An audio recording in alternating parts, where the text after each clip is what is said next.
उतना क्वेश्चन।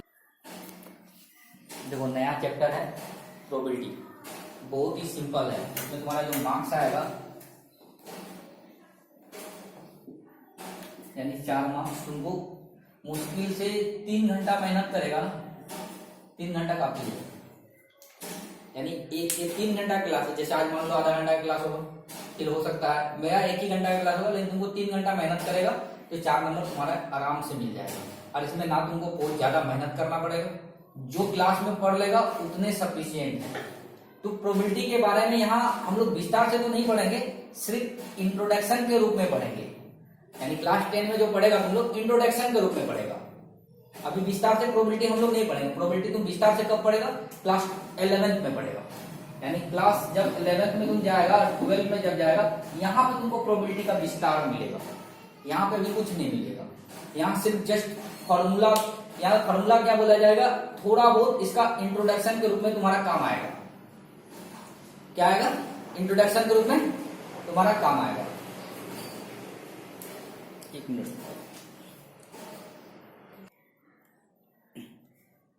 तो प्रोबेबिलिटी में देखो 2 तरह का प्रोबेबिलिटी पढ़ते हैं हम लोग। एक तो पढ़ते हैं थ्योरेटिकल प्रोबेबिलिटी, और दूसरा है जो इक्वली लाइकली आउटकम की रहेगा, तो इस तरह का रहेगा। तो जैसे इक्वली लाइकली आउटकम होता क्या है?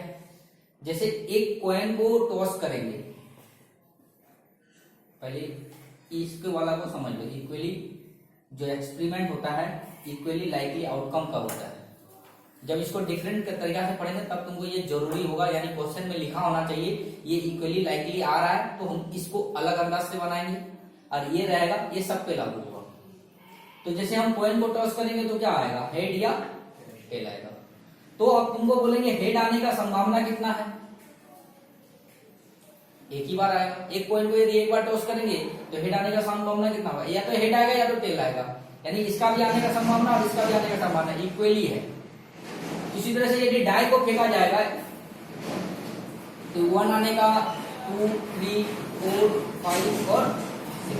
1 आने, एक ही बार 1 आएगा, एक ही बार 2 आएगा। तो ये हो गया इक्वली, यानी जो भी इवेंट है हमारा वो इक्वली है।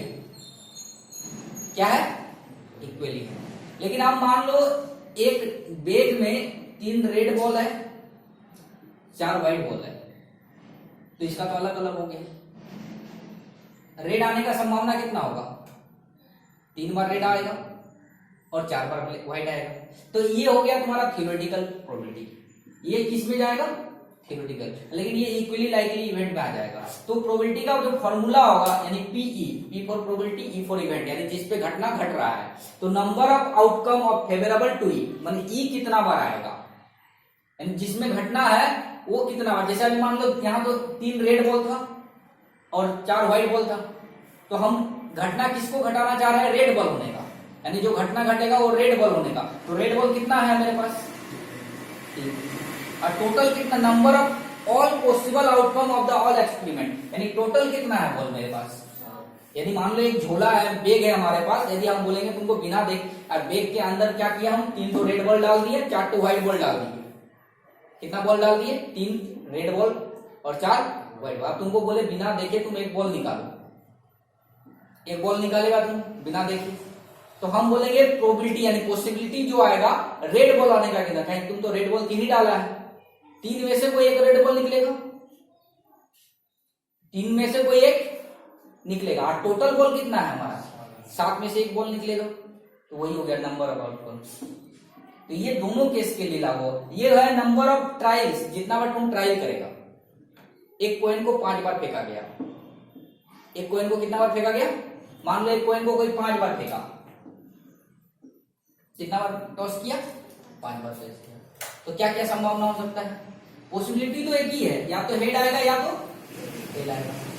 अब तुम 5 बार ट्राई किया, ट्राई करने के बाद में तुम्हारा देखा गया 3 बार तुम्हारा हेड आया और 2 बार टेल आया, तो हम क्या बोलेंगे? हेड आने का संभावना कितना है? 3/5। टेल आने का संभावना कितना है?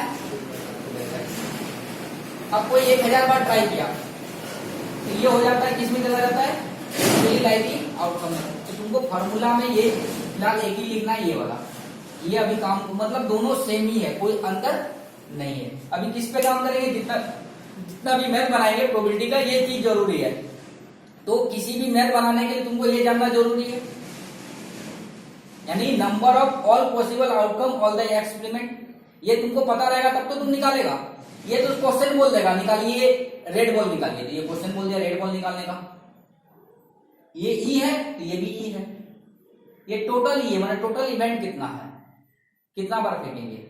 तो हमको ये पता करना होगा सैंपल स्पेस, जिसका नाम बोलते हैं, क्या बोलते हैं, सैंपल स्पेस। तो सैंपल स्पेस कैसे निकालेंगे, तो पहले हमको सैंपल स्पेस यदि पता चल जाएगा तो हम प्रोबेबिलिटी आसानी से निकाल सकते हैं। तो सैंपल स्पेस को हम लोग किससे डिफाइन करेंगे, या तो इवेंट को डिफाइन करेंगे ई से लिखेंगे, या अभी फिर एस से लिखेंगे, दोनों लिख सकते हैं। 11th क्लास में जाएगा तो सैंपल स्पेस बोला जाएगा, लेकिन यहाँ पे सैंपल स्पेस बोलकर कोई चीज नहीं लिखा हुआ है 10th क्लास में, यहाँ सिर्फ इवेंट बोलकर चलेगा, यानी ई कितना बार होगा। तो देखते हैं ई करके कितना बार आता है,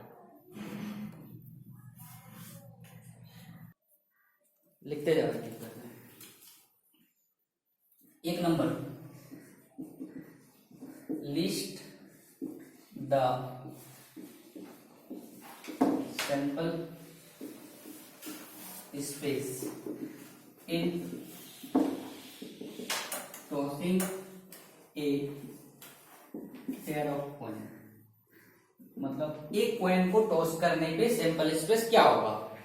तो एक कॉइन को टॉस करेंगे, यानी एस बराबर टॉस करेगा तो क्या आएगा, या तो हेड आएगा, हेड आएगा, तो ये सिंपल स्पेस हो गया। यानी नंबर ऑफ एनएस बराबर कितना हो गया, 2, कितना हो गया 2। अभी जो प्रोबेबिलिटी लिखा था ना फॉर्मूला पीई इक्वल टू, इसका फॉर्मूला इस तरह भी लिख सकता है एन ई बटा, यानी जो निकालना रहेगा बाय एनएस, ठीक है, समझा। दूसरा, यानी वही जो लिखा था अभी formula n favourable by total trials all outcomes. दूसरा नंबर लिखेगा लिस्ट द, कभी कभी एक नंबर में जो पूछेगा ना सैंपल स्पेस पूछ देता है, sample space in showing a die, यानी एक डाई को फेंकेंगे तो क्या क्या आएगा, एक आ सकता है, 2 आ सकता है, 3, 4, 5, 6, यानी एनएस बराबर कितना बोलेंगे, यानी नीचे वाला हमको पता चल रहा है, यही पता करना है। हो गया।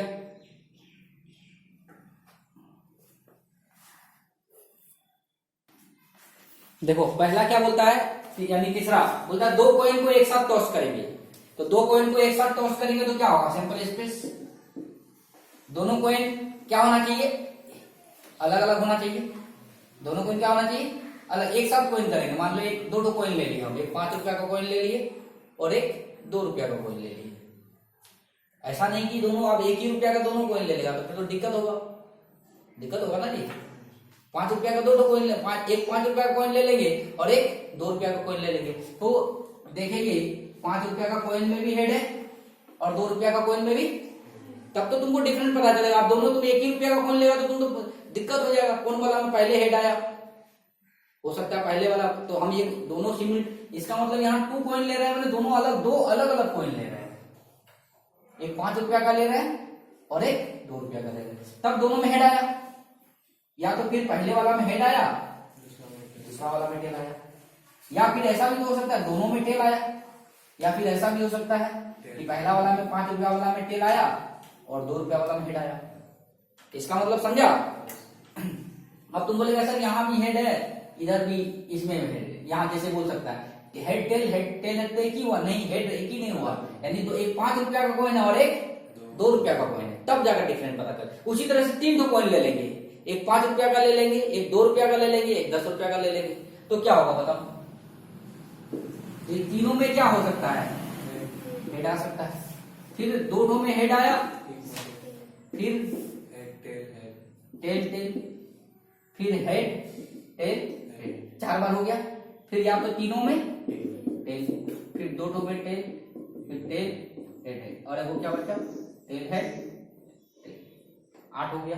तो एन यहाँ एन एस इक्वल टू कितना हो गया 4, यहाँ एन एस इक्वल टू कितना हो गया 8। समझ में आया। इसके बाद बोल रहा है कि leave the sample space in a simultaneous, मतलब टॉस करो एक डाई को और एक कॉइन को। मान लो एक डाई और कॉइन को लिए, एक डाई ले लिए और एक कॉइन लिए, क्या क्या सब प्रोसीजर हो सकता है बताओ तो इसमें। एक डाई को फेंक रहे हैं, तो डाई को फेंकेंगे तो क्या क्या आने का संभावना है, 1 2 3 4 5 6, या तो और है कॉइन को फेंकेंगे तो हेड या टेल। तो एक बार मान लो पहला बार फेंके दोनों को एक साथ, तो एक में 1 आया, हेड आया। फिर या तो ऐसे हो सकता है, इसमें 2 आया, हेड आया। ये ऐसे भी हो सकता है, 3 आया, हेड आया। ऐसे भी हो सकता है, 4 आया, हेड आया। ऐसे भी हो सकता है, 5 आया, हेड आया। अब ऐसे भी हो सकता है, 6 आया, हेड आया। हो सकता है या नहीं हो सकता है। अब ऐसे भी तो हो सकता है, क्या 1 के साथ टेल, 2 के साथ टेल, 3 के साथ, 4 के साथ, 5 के साथ, और एक बचेगा। अब कोई दिमाग में तुम लोग का आ रहा होगा, ऐसा तो नहीं होगा कि टेल और 1 करेंगे, बात तो एक ही है, बात तो एक ही है ना जी। कॉइन यहाँ दोनों अलग अलग है ना, सिमिल्टेनियसली एक डाई है और एक कॉइन है। अब ऐसा नहीं कि तो वहां तो सिक्का अलग अलग होना चाहिए था, तब तुमको हेड आगे आया पीछे गया अलग बात है। लेकिन यहाँ पे 1 फेंको और मतलब पहला बार एक कॉइन को फेंक, कॉइन में हेड आया और डाई में 1 आया। अब पहला दूसरा थोड़ी है, पहले थोड़ी गिरा, दोनों एक साथ गिर रहा है, समझ में आया। तो ये हुआ तुम्हारा sample space.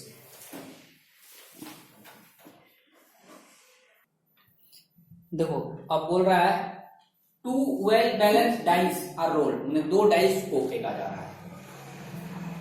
Turn off are observe, यानी उसमें जो आने वाला जो पॉसिबिलिटी है उसको तुम ऑब्जर्व करो और उसका सैंपल स्पेस लिखो।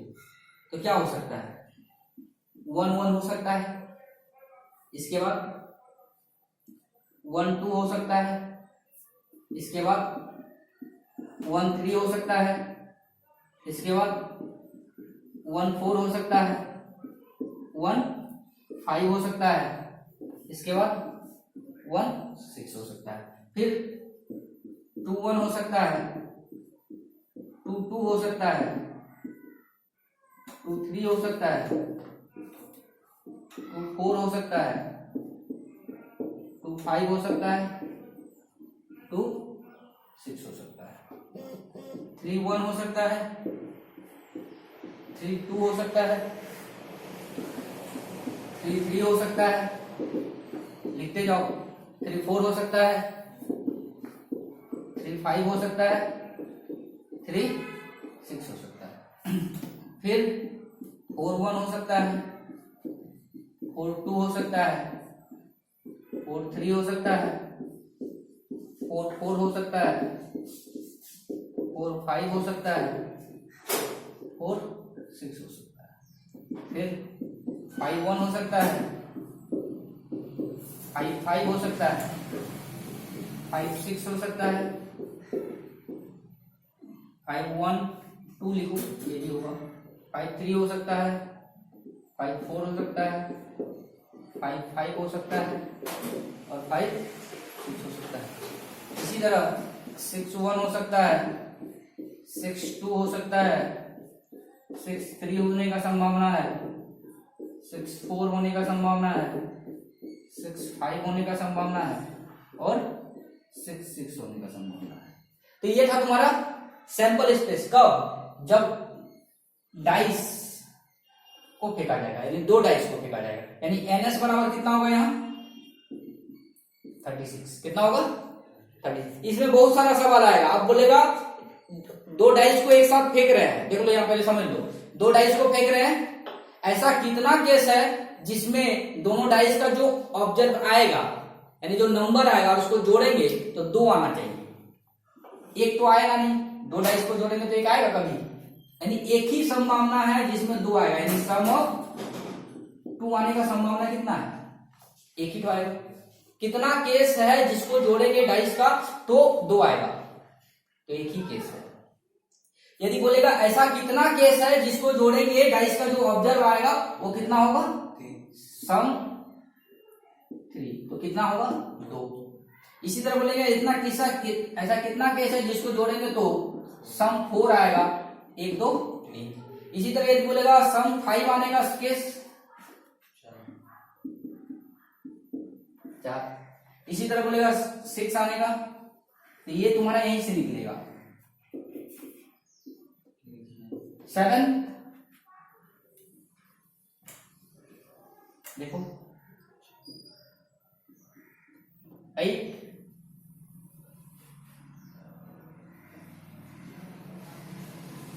1 2 3 4 5।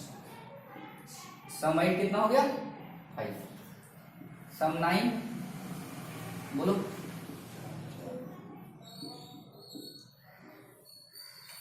10। सम 11 2 और सम 12। तो समझ में आया। इस तरह से क्वेश्चन तुमको बनाकर पूछ सकता है कि ऐसा कितना केस है, 2 डाइस को फेंक रहा है लेकिन ऐसा कितना केस है, how many times are we get the sum of 2। तो 1 टाइम्स 2 आने का, 3 आने का, क्योंकि एक तो नहीं आएगा, सम एक आएगा कभी, आ ही नहीं सकता। एक डाइस 2 डाइस को फेंकेंगे तो सम तो कितना आएगा, 2 से ज्यादा आएगा या 2 आएगा। और 12 12 से ज्यादा आ सकता है क्या, नहीं आ सकता है। तो ये हो गया इस तरह का डाइस का, तुमको अनुकूलन करके तुमको पता करना होगा कि मैथ जब आएगा तब इस तरह का यूज कर सकते हैं।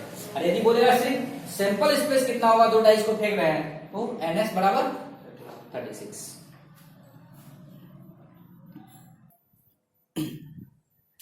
जैसे मान लो एक कॉइन को फेंक रहे हैं तो सैंपल स्पेस कितना होगा, या तो हेड होगा या टेल होगा। तो मान लेते हैं हम हेड आने का बोल रहे हैं, let E be the event, E be the event to getting head. तो नंबर ऑफ एनी कितना होगा मेरे पास, हेड कितना बार आया है, कोई को फेंके तो एक ही बार आया है। तो प्रोबेबिलिटी का भी बोले फॉर्मूला पीई बराबर, और एनएस बराबर मेरा कितना आया था, सैंपल स्पेस 2 आया था। तभी तुरंत फॉर्मूला बताएं, n S by n E by n S. तो कितना है तुम्हारा 1/2। अब यदि बोलेंगे नहीं हेड नहीं आने का, हेड नहीं चाहिए हमको, तो हेड नहीं चाहिए तो क्या बचा, टेल आएगा, यानी नो हेड, नो हेड, एक भी हेड हमको नहीं चाहिए। तो हेड नहीं चाहिए तो हेड वाला को छोड़ दो, क्या बचा टेल। तो टेल कितना बार आया, एक बार, और टोटल हम कितना बार ट्राई, 2। यानी नो हेड मतलब क्या हुआ, हेड नहीं आने का। हम लोग ई क्या माने थे, गेटिंग ए हेड, यानी ई आने का। तो नो हेड के जगह में यदि हम लैंग्वेज को हटा दे और इस तरह लिख दे तो ये हो गया नो हेड। क्या हो गया, नो हेड। इसका मतलब क्या हुआ, नॉट गेटिंग हेड, और इसका मतलब गेटिंग हेड। यानी प्रोबेबिलिटी आप देखेंगे पीई निकाले आने का, हेड आने का, प्लस पी हेड नहीं आने का, तो देखेंगे कितना आया 1/2 प्लस 1/2। यानी एक फॉर्मूला निकल गया मेरा, फॉर्मूला प्रोबेबिलिटी आने का प्लस नहीं आने का बराबर कितना होगा 1। तो ये याद रखना, किसी भी चीज का यदि तुमको ये दिया है तो ये आसानी से निकाल लेंगे। यानी यदि बोलेगा पीई निकालने तो तुम क्या बोलेगा 1 माइनस पी नॉट ई, इसका मतलब क्या होता है नॉट ई। और यदि पी नॉट ई निकालने बोलेगा तो तुम क्या बोलेगा 1 माइनस, समझ में आया। तो ये 1 नंबर में पूछता है, तुमको एग्जाम में दे देगा, इस तरह का क्वेश्चन दे देगा, इवन बोलेगा पी नॉट ई बराबर 0.003, इस तरह का दे दिया एग्जाम में। अब तुमको बोलेगा पीई निकालो या इस तरह, तो पीई कैसे निकालेगा 1 माइनस 0.003, और 003 कितना होगा, तो 1.00 करेंगे, 0.003 करेंगे 7 0.997। और याद रखना प्रोबेबिलिटी जो होता है यानी 3 केस, यानी जो प्रोबेबिलिटी किसी भी इवेंट का निकालते हैं या तो वो 0 हो सकता है या फिर प्रोबेबिलिटी किसी भी इवेंट का 1 हो सकता है या फिर 1 से छोटा होगा। क्या होगा? 1 से छोटा, कभी 1 से बड़ा नहीं होगा। प्रोबेबिलिटी कभी भी 1 से बड़ा नहीं होगा, ये फिक्स्ड है। 0 हो सकता है यानी 0 और 1 के बीच हो सकता है। यानी प्रोबेबिलिटी का यदि डिफिनेशन बोल दिया जाए पीई क्या होगा, तो पीई जो होगा वो क्या होगा? 1 हो सकता है, 1 हो सकता है या फिर 0 हो सकता है या 0 से बड़ा हो सकता है। यानी ये प्रोबेबिलिटी का रेंज है। यानी तुमको दे देगा 4 ऑप्शन, बोलेगा which is not show the probability. 4 option दे देगा, पीई बराबर दे देगा तुमको सपोज डेट 3/4, पीई दे देगा तुमको सपोज डेट 5/2, पीई तुमको दे देगा 0, पीई तुमको दे देगा 1। बोलेगा इसमें से कौन सा प्रोबेबिलिटी नहीं है, कैसे बताएंगे? तो 1 से छोटा होना चाहिए या फिर 1 होना चाहिए या 0 होना चाहिए या फिर 0 से बड़ा होना चाहिए। तो बताओ इसमें कौन सा नहीं होगा? ये हो सकता है 1 है, ये भी हो सकता है, ये भी हो सकता है, लेकिन ये नहीं होगा।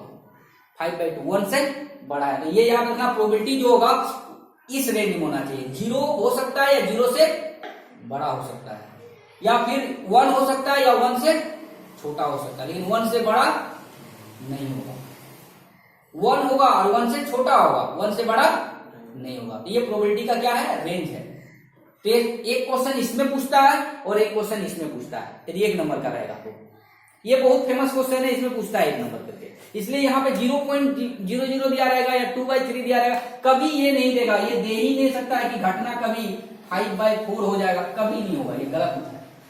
प्रोबेबिलिटी का जो जोड़ हो यानी घटना कोई एक ही घटेगा ना एक टाइम में। अब मान लो सपोज तुम कहीं जा रहा है, तुम मान लो कल कहीं गाड़ी पकड़ के जाने वाला है, या तो जाएगा या तो नहीं जाएगा, दो ही चीज, घटना एक ही बार होगा।